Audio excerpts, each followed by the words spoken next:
This is the Counseling Insights Podcast, a podcast to help you develop your own insights and practices as you listen to Vicki Ann's connect with counselors and helping professionals about their work, their passions, and their strategies. Welcome to another episode of the Counseling Insights Podcast. My name is Vicki Enns, and I am your host. And today I have joining me Joddie Walker. Joddie is a colleague here at Crisis and Trauma Resource Institute.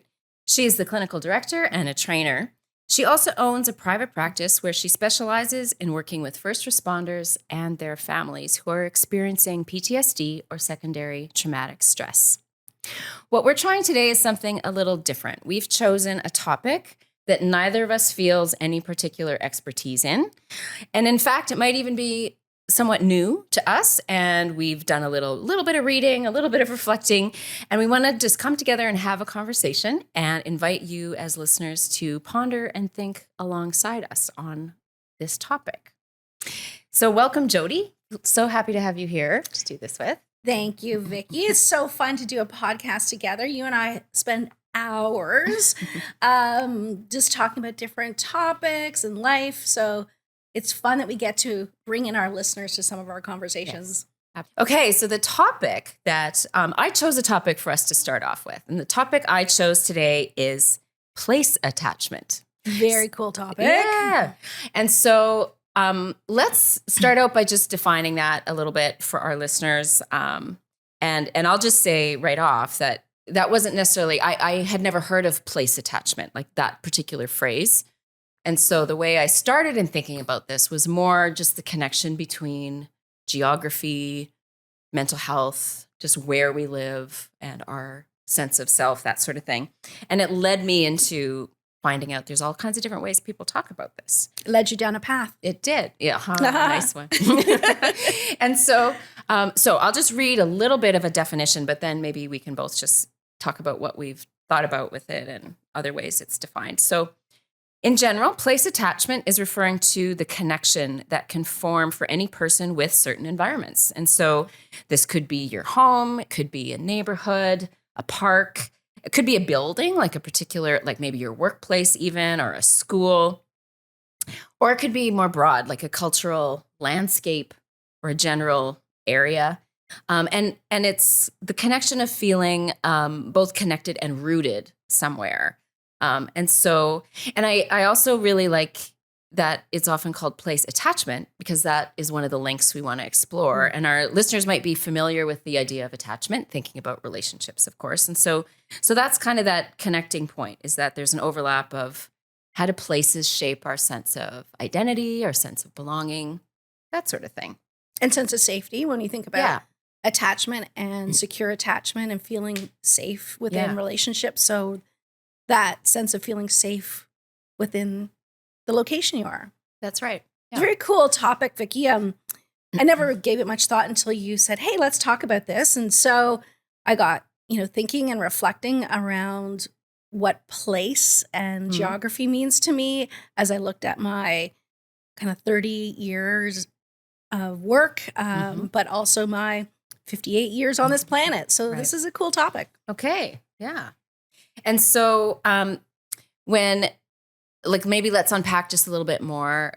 How does this link to a sense of identity or something like that? Like in the literature, you mentioned place specifically, like thinking about different places you've been. And so often in the research or a little bit that I read about it, people are talking about that specifically, like how we create specific bonds maybe to the places that we live or that we work or just places that we spend time. And that it might, as you already mentioned, contribute to a feeling of some safety or stability. But I know we were chatting about this a little bit before. I think for you, you really latched onto the idea of it's not just about the place. It's also about other attachments that are there. Yeah, I mean, when I reflected on this topic, I thought about how I've lived on both sides of the border, right? I lived in the United States for 10 years and was born and raised and now continue to work in Canada. So my identity of Canadian versus American, because I do have both citizenships now, but I've always identified myself as a Canadian. Doesn't matter if I was geographically placed in the United States. But when I looked at, what is my identity? What keeps me feeling a sense of being rooted somewhere, whether that be in the US or Canada, it always came back to a sense of community. Right. So starting with, early age, where I grew up, I grew up in a small town in Aurora, Ontario, and that had a great sense of community, right? All your little friends that you play with. And then the next kind of big place was when I lived in residence in university, which I spent 5 years in kind of the same place. But it wasn't about where that was. It was the community of friendships that got built in that place. And then I moved around quite a bit in Southern Ontario. And the next kind of big spot that I felt kind of securely attached to was in the United States when I lived in Gettysburg. The friendships, the volunteerism, the role that I had there as the director of the Child Abuse Center, it really provided a sense of community. Right. And flash forward to where I'm now, I work for CTRI, which the headquarters our head office is in Winnipeg, Manitoba. I live, though, in Ontario. And when people often ask, oh, you're going back out to head office. Oh, isn't that cold out there in Winnipeg? I don't think of Winnipeg in terms of the weather and the climate. Right. Yeah. For me, it brings a sense of warmth because of the sense of community that the team or the staff here have at CTRI. So, yeah, sense of community was a real theme that this topic brought up for me. Yeah, I can hear that. And it's interesting, though, because as I listen to you talk, I'm thinking about and describe those different moves. And there may have been other moves in there, but I think what I'm hearing is there's another reason why you went to these places. Like you didn't necessarily know, oh, hey, I think there's great people in Gettysburg. So maybe you did think that, but I think you went there because of work maybe, or maybe because of family, or there was a reason that brought you there. And then these communities formed. And same with, that's how you got connected to Winnipeg, is you got work here. What I'm highlighting is that when people are talking about this idea of place attachment, sometimes there's a focus around identity, like what does it mean to me, like to think of myself as a Manitoban, right, or something like that. And for others, or another aspect of it, which might be more or less important to people, is this notion of place dependence. Like, what's the function of the place? Like, this is the place where I go to. Like, Winnipeg is a place where you now come for work, and it's grown beyond that in meaning for you, it sounds like. Right. But there's this place dependence. So sometimes folks will feel, I think, attachment, a certain kind of attachment, and it might feel different sometimes with just where they go to work, for example, or where they go to school. Compared to maybe where they live. And maybe those are the same places. And then, of course, there's I think what you're talking about maybe is that then there's the emotional attachments that happen, the nostalgia, the memories that get formed maybe through your relationships in these places. Yeah. Yeah. Just hearing you describe this, that place, what was the term you just used? Dependence? Place dependence. Place dependence. Yeah. When I moved back from the United States, I would say that Ontario became a place dependence. I needed to relocate after a divorce. So it provided a function of providing work and structure, et cetera, for myself and my daughter. Right. And it's funny because I moved back to the same place that I grew up. Yeah. So, but it had a different emotional impact, right? It no longer held that same emotion for me. It became more about functionality. Yeah. So it's so interesting that the very same place can grow and shift for oneself. Yeah. Yeah. Yeah. Absolutely. I wanted to ask you, because in thinking about this, I find it interesting. Just when you even hear the concept a little bit, what's the first place that popped into your head? Oh, was my childhood. Right. Yeah. Actually, even my street, right? I can picture Jones Court, right? Like just this cul-de-sac of in small town, and like I said, small town Aurora. So yeah. How about you? Very similar. Yeah, exactly. I thought too of where I was born and grew up, which is in a farm in northern Saskatchewan in a place called Carrot River. Carrot River. Yes. I love that. There is no water in the river. I'm sure there was at some point.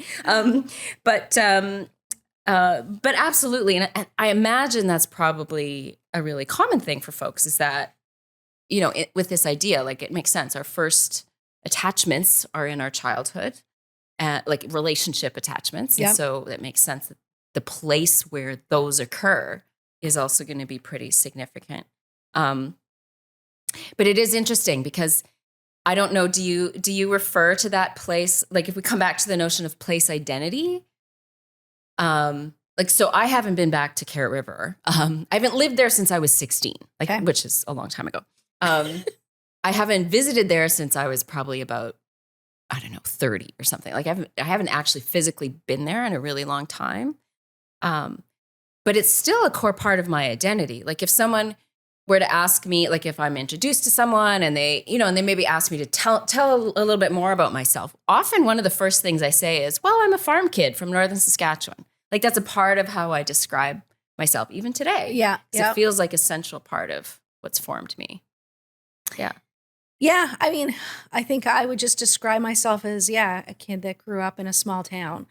That's no longer a small town. That town is now morphed into almost Toronto now. But you carry that sense of who you are, and therefore it shapes your story of yourself. Right. And creates language for you for the rest of your life, right? Yeah, absolutely. Well, and we should also note, just like any attachment, I mean, so for myself, and it sounds like for you, like there's positive, warm feelings when we think about, what was it, Jones Street? Jones Court. Court. Yeah. Or for me, when I think about running around in the fields in northern Saskatchewan. But just like any attachment, sometimes there can be pain there. There can be distress. And so we can form attachments that are more anxious or there might be some trauma linked to that too. And so, but that also may be that's going to be part of our story. So places can hold different meanings in that way as well.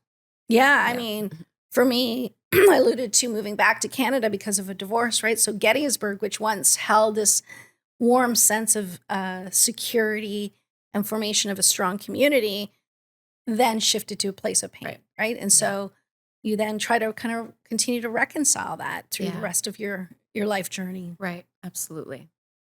So we'll come back to this probably, like this, talking about how we feel and how it shapes our identity.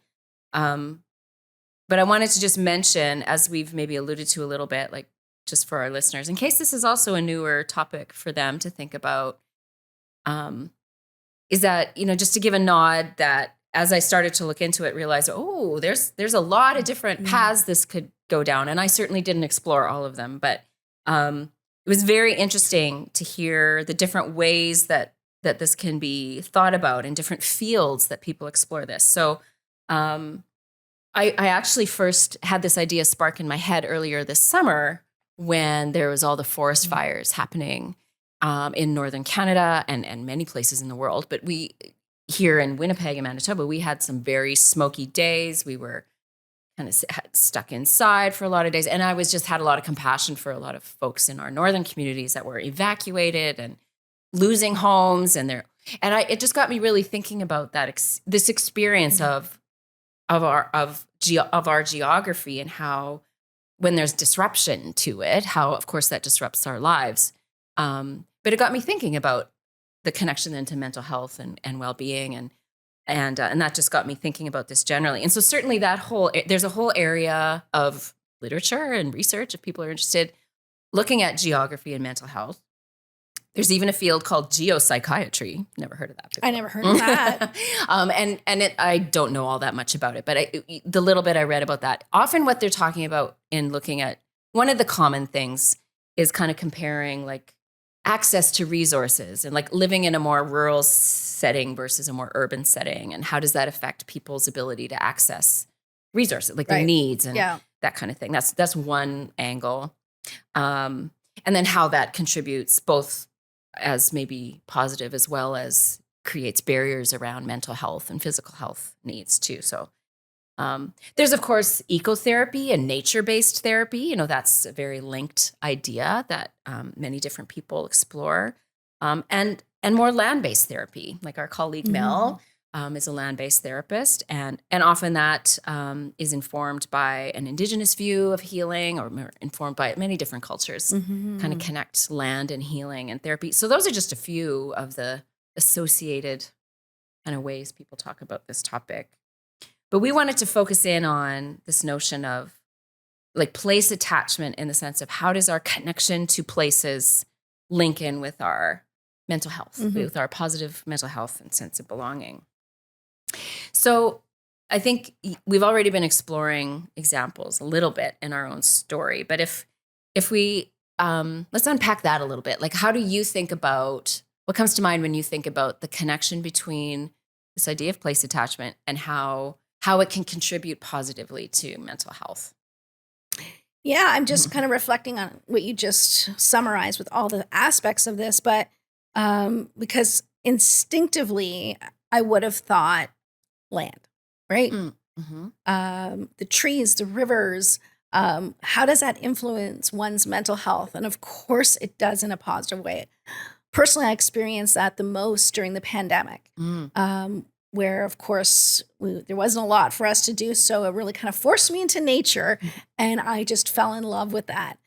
But I think for me, and I'm not talking about kind of client observation yet, but just for me, a place is about strongly a sense of belonging, and that comes from a sense of community. Right. And it doesn't have to be a large community. It doesn't have to be like hundreds of people, but it has to have this sense of friendships. And for me, friendships are defined as a person of safety. Yeah. So that, I think, when I look at the different moves that I've had over my years, once I've established a sense of community, whether that be one best friend or many friends, it intuitively became a place of safety for me. So no, I know that now. My wisdom has taught me that if I have to move, or I choose to move, this is a big part of the reason for survival in a new place. It's about, where can I form healthy, safe attachments with people, friendships. Yeah. That's really interesting, because, and we were chatting a little bit about this before, and I'm hearing it now again, just how I think for each of us, there's a slightly different way we related to this topic. Like for you, very much it becomes focused more on the relationships with people, and then it gets connected to the place. Right. Is that a fair way to put it? And I can relate to that. However, I really resonate strongly with connecting almost first with environment. Like when I think about, and I'll talk about this a little more later, about my own specific neighborhood, for example. Like I get really connected to a particular walk. Like I get connected to seeing the same trees. I get connected to, when I think of places I feel attached to, and places I've lived, and yes, there are people there. I don't want people to think I don't care about the people. But I do really, like, I can place myself. I had spent a little bit of time living in Salmon Arm, British Columbia. It's in the Okanagan Shuswap area in the middle of BC. And even right now, when I think of it, what I think about is the walks I would take my dog on the side of a mountain. It was like being on the mountain. It was seeing the trees, being able to go to the water. So it was kind of those nature elements that bring a feeling of connection to that time and place. So I do really connect with this notion of place attachment. It's interesting, like through the actual environment itself. But the similar element, though, in what you're saying, what we're both saying, I think, is one of the key ways this contributes positively to mental health is through that sense of safety and predictability. So whether it's in how people use the spaces or how they feel, like literally having safe housing or feeling safe in a neighborhood, having clean air, that's where the smoke really got me thinking about that this summer. But also how it connects. Then another element that's often emphasized is, I think what you're talking about, is the social belonging, that connection to community, which is a whole other area I didn't mention. I think this often is used for folks thinking about conservation or community planning and urban planning and building, like thinking about public spaces and how are people going to come together in Jones Court. I'm going to remember. But yeah, so it creates those opportunities for those relationships to form in that sense of community, which combats loneliness. It can contribute to a feeling of contribution to a community, engagement, kind of giving back, feeling a sense of collective meaning, all those kinds of things. Yeah. And I love that there's wise people out there whose job it is to think of those things when they're creating urban centers, right? To say, hey, how can we make this inviting for people to naturally gather? Right. Yeah. They don't create spaces where can people have solitude. It's more mindful around where can we create spaces for people to connect and gather together. So I love that. Right. Mm-hmm. So I want to just throw a different question in here. Yes. Just to kind of pivot for a second.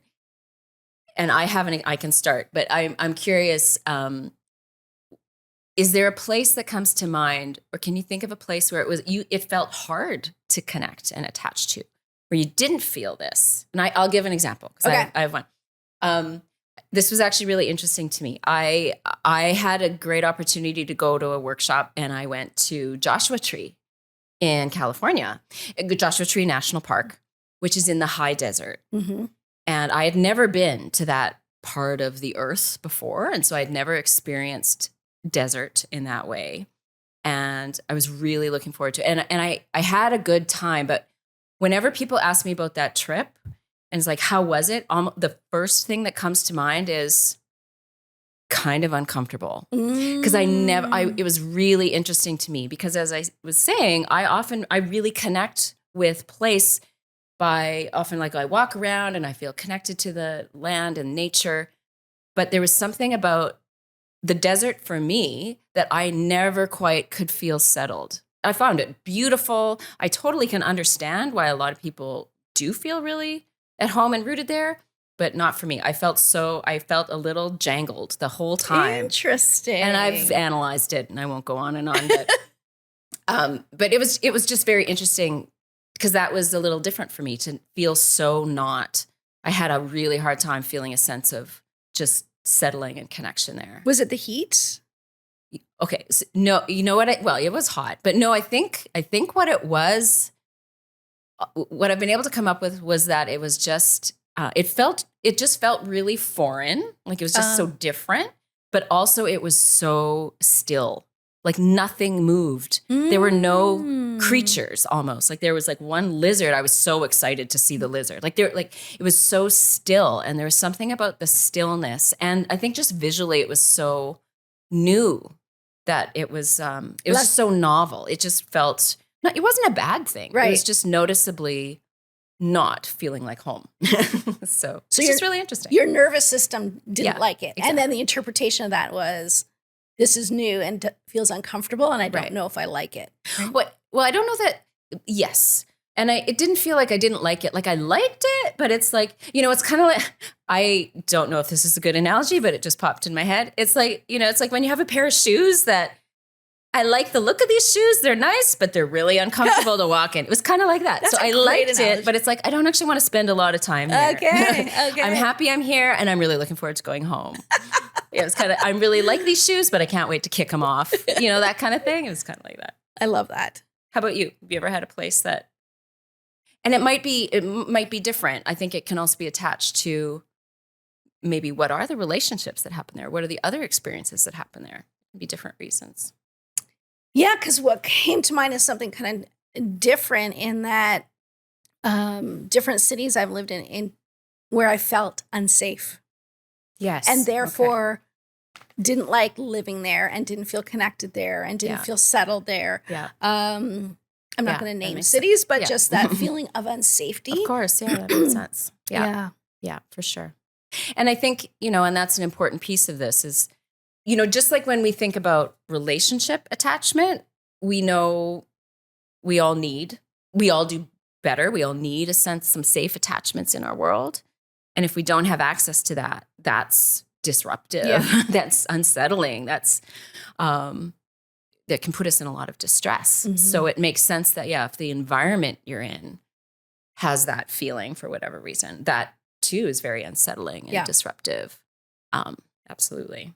Yeah. And as a human, condition is we seek safety, right? So it kind of explains some of my reasons for moving, right? That not feeling rooted here, not feeling settled here, whatever the reason at the moment I thought was the right reason. But when I look back now with a different lens, it's really about kind of, I didn't feel safe. Yeah. Yeah. Well, and maybe on a slightly different angle around where we might notice this I'm hesitating to use the word negative, but just where it might feel difficult or painful is also when we've maybe we do have a very positive attachment with a place or a community, and then there's some loss, like there's something that changes about that place, or maybe we don't have access to, we move, or there is a forest fire that destroys it, or something like that. And so I think that's the other overlap with how we often think about attachment, right? That if we have an attachment to a place, but we lose connection with it, or something about it changes, that has a real impact. There can be a grief attached to that, or that can have a negative impact on our mental health, to put it that way. Yeah, absolutely. Yeah. When I was referencing Gettysburg, Pennsylvania, right? Yeah. Just the formation of community and connections, and then it shifts and changed. And there was a great loss, like for many, many years when I moved away and I reflect back at the place. Yeah. There is a great sense of grief and loss. So, which does then influence your mental health, right? Now you're dealing with those really hard emotions. Right. And if one isn't aware, it's hard to label what exactly am I grieving. I just feel sad, and that can lead to self-judgment. Right. Versus saying, hey, you know what? I really loved living there. I love the mountains. I love the greenery. I love the friends. Mm-hmm. And to name it so that we can just start to move through the grief. Right. Right? Yeah, absolutely. Yeah. And what you're saying right there just makes me think about, like, it maybe can give another angle for us, a person, to understand just various feelings we might be having, like just to recognize that sometimes it might be a very specific, like very apparent that something has happened to this place I loved, and so I have lots of feelings about that. Yeah. Other times it might be a little more nuanced, like maybe I'm struggling with a feeling of like struggling with some depression, or just struggling with feeling more anxiety, or just whatever it might be, and just recognize that there may be a layer in there of, if I'm not feeling as connected to place attachment as just one of the things that helps ground me, that might be just a contributing factor to how I'm doing. It might not be the whole reason, but yeah. Yeah, like when we think about communities that have lost so much to the fires that you were talking about, moving back and trying to rebuild in a place that they love, but also having those visual reminders and that unsettled feeling absolutely for a future fire, right? Like I can't imagine what that does to one's feeling safe or not safe, and exactly. sense of security. Right. Yeah. Yeah, absolutely. Okay. So one of the things I had suggested when we were planning this topic and planning this conversation is, when I was poking around looking at learning about this, I came across one of the tools that is sometimes used in research around this is something called a walking interview. And I thought it would be fun if we tried it. And so I just adapted it a little bit. I just used a few questions, and I sent it to you, Joddie. And then what happened? Well, I said to myself, I'm not doing that. There's no way I'm doing that. Yeah. It was a total avoidant of feelings. Yeah. Because the exercise you wanted me to do was kind of walk around my neighborhood or a place we know that had whatever place, and do these reflective questions. And I was like, no, because you rebel. That's great. I know that where I'm living now isn't a very deep rooted. It has some roots, but not deep rooted. Right. And I'm living there kind of out of function and versus where I want to be. Yeah. So I wanted to avoid all those feelings. So Vicki, I did not do the exercise. which I just find it's really interesting. I mean, totally fine. And also just so interesting, right? Like just to, just speaks again to how this is a very real thing we feel, even if we aren't, right. Like whether it's the strong attachment or we feel that lack of attachment, whether we're thinking about it. It's true.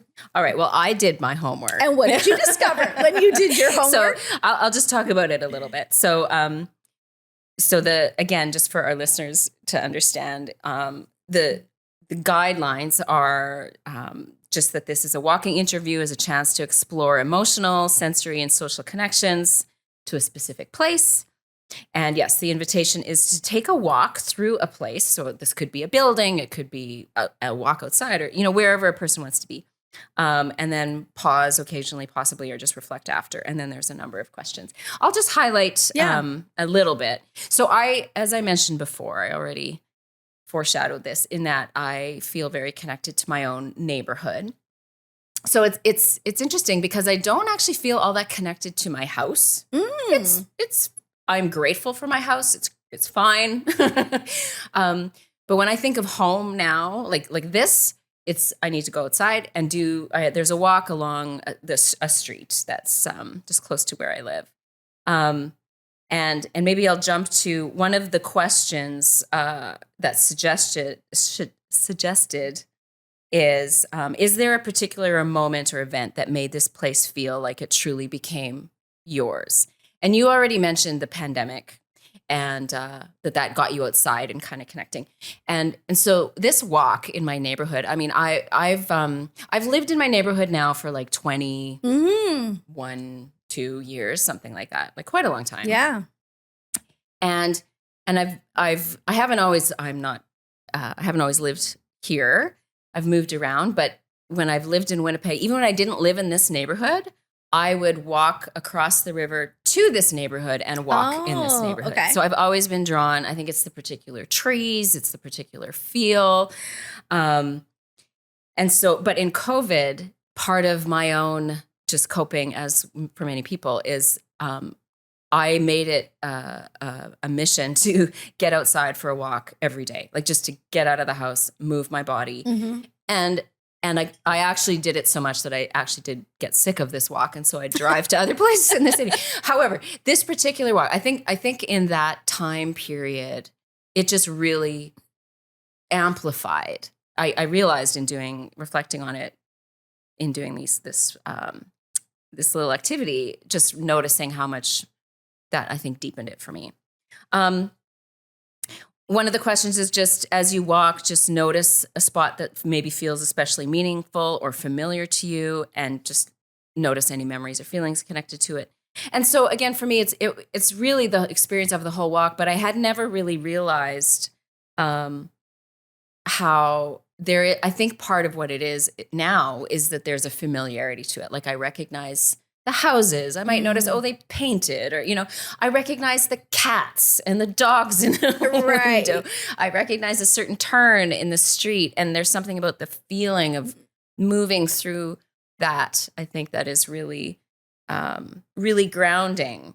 Because one of the other questions is something like, when you're away from here, what do you find yourself missing? And I don't know that it's not like I pine away from my neighborhood when I'm away, but I was able to think about, like, if I'm somewhere else and I'm stressed, like if I could transport myself and just do that walk, I think it's that familiarity of it. It's very grounding to me. It's something that I've walked that walk in tears when I'm working through something. I've walked that walk just for relaxation. I've walked that walk when I'm angry and I'm stomping my way through. Wow. So it's like that is my processing walk. So it was kind of cool to really realize that about just this thing I take for granted that I do a lot. So yeah, it really gives you a place to feel whatever those feelings are. Exactly. Right? Yeah. Like how safe is that? Right. Yeah. Yeah. That's really cool. See, so maybe you should try the homework. No. I'll ponder. You can ponder. Yeah. Well, so sharing that, that maybe leads us into talking a little bit about like let's try to make some connections for our listeners too, and just whether it's for themselves or maybe in their roles. It's interesting to think of this as a potential thing you might bring in your work with clients. Yeah, absolutely. I hadn't thought about that before, but I think that's something I want to do a little bit more. So let's talk a little more about, like what can we do with this, do you think? Well, I think about, I live in the GTA of Toronto, Ontario. And over the years, I've seen clients that are living there, but yet have been transported to Ontario from either the West Coast or East Coast. And they're coming to therapy because they're feeling depressed. Like that's a presenting issue.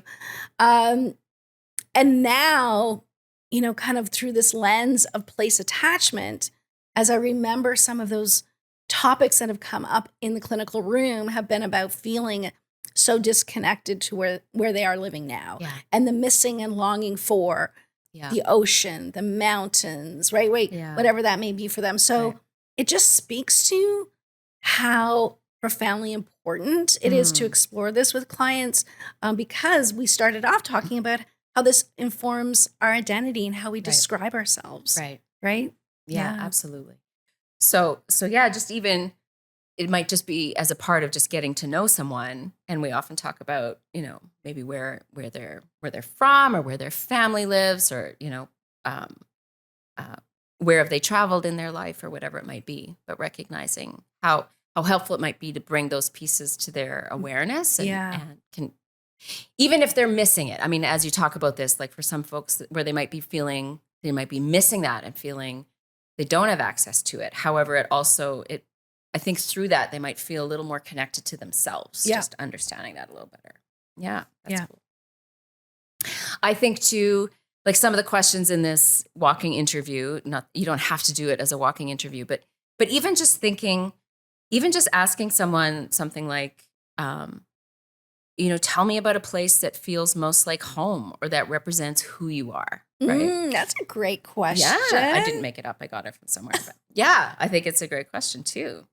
And some of the things we've been chatting about, like places that maybe help you feel safe and secure and bring that kind of thing. And maybe there's other places that it's more about adventure and it's been creative or inspiring, like there's lots of different ways I think we could explore place and what it's meant to be. Yeah.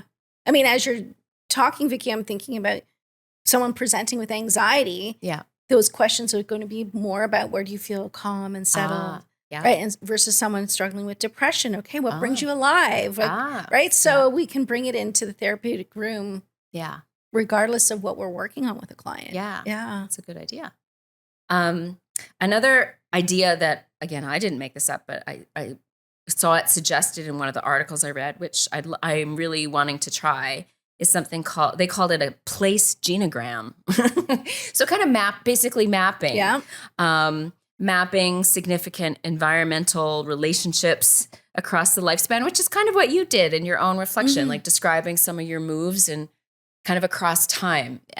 So maybe that's almost like a timeline. Mapping, or a genogram, the different ways of, and I'm thinking about you making the connection for you, the significance of connecting with who are the people you think about in those places. Yeah. So I've got this visual of, a big piece of paper and, with the different places you've been, but also the key relationships. Yeah. Kind of adds a whole element to maybe mapping out a person's narrative. Yeah. Yeah. I mean, I love timelines. I love doing the exercise of, doing the line and then above the line, writing the places where you felt calm or secure or right. Yeah. And below the line, the places where you didn't. And then let's explore a little deeper what you need or don't need in terms of your life now. Yeah. Cool. I also think about, we can, this can also be even simpler or maybe more familiar. Maybe that's a better word for it. At least to me, it's a more familiar thing, which is, I think I'm used to talking with clients about, like just what helps them feel grounded in their space. Right. Yep, and so having like, maybe it's just thinking about activities, or maybe it's actually creating a toolbox or like a shoebox where you put things in or something that helps remind you of activities or smells or a poem or, whatever it might be that helps you feel grounded. And so linked to that, kind of thinking about a person's space and what is it what maybe already is in their environment that helps them feel comfortable or secure. And so just amplifying that or making that even more conscious or, I'm thinking about even as we were setting up, it's like, I was like, you look uncomfortable. What do you need? And you went and got another pillow. But it's paying attention to what's happening in your space right now. Yeah. And tapping into that little bit of choice, which is so important. Yeah. Right. Yeah. It's like, well, what could we shift or what can we bring in that will just allow this space to support you more? Yeah. Right. I think that's such a powerful way. And, for me, the visual, whether that be colors or accents or textures of things, has always been so important. When I look at this topic, doesn't matter where I lived or how often I would move, making my own space, like my apartment or home, right, feel very much me. Yeah. Whether that be painting the walls, right? It doesn't matter. It's not about the work that was involved. It needed to happen for me to feel a sense of connectedness to that place. Yeah. That makes good sense.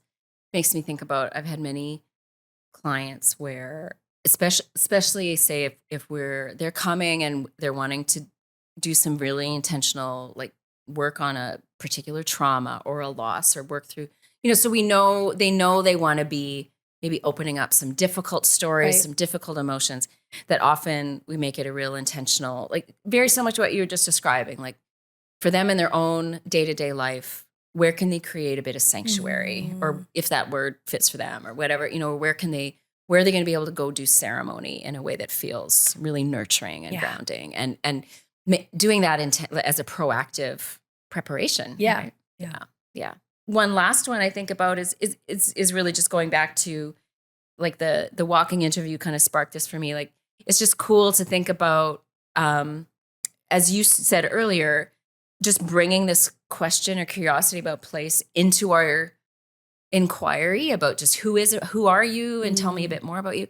But then also that if we know that by strengthening our positive place attachment, that can actually contribute positively to our mental health. Yeah. So inviting people to, if it fits for them, right? Like if they've identified, like for me, it would be the walk, right? And it's like to be really intentional about, we're used to saying to folks like, go for a walk. It'll be right. Yeah. You'll feel better. Perhaps. But this takes it to a little bit of a deeper level. Yeah. Like as you do that, really consider what is it that's meaningful for you. Or maybe for someone else, it might be going to their temple or going to a particular, maybe it's a friend's house, right? So it might be connected to relationship but thinking about the environment and space as well as the people. Because it can be a great starting point for when I think about so many clients that I support feel loneliness. Yeah. Right. Just in addition to anxiety or depression or trauma, whatever's brought them to me in the first place, you unpack that and there's a deep sense of disconnection because of the loneliness. Yeah. So it can be just a different starting point for folks to help them understand where do they feel connected before we even explore being connected to people. Right. Let's start with I like place. That. Yeah. I like that. That's cool. All right. Well, maybe as a little bit of a summary, when we think about of just how might this contribute to helping people with mental health, I think we've covered all of these. Again, from the reading I was doing, there was a few points that were really highlighted that strong place attachment can contribute to a sense of belonging and identity. We talked about that.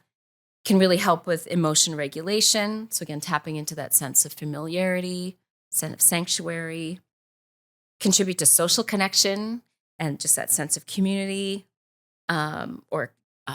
engagement with, might literally be with others or just more of a feeling of community generally.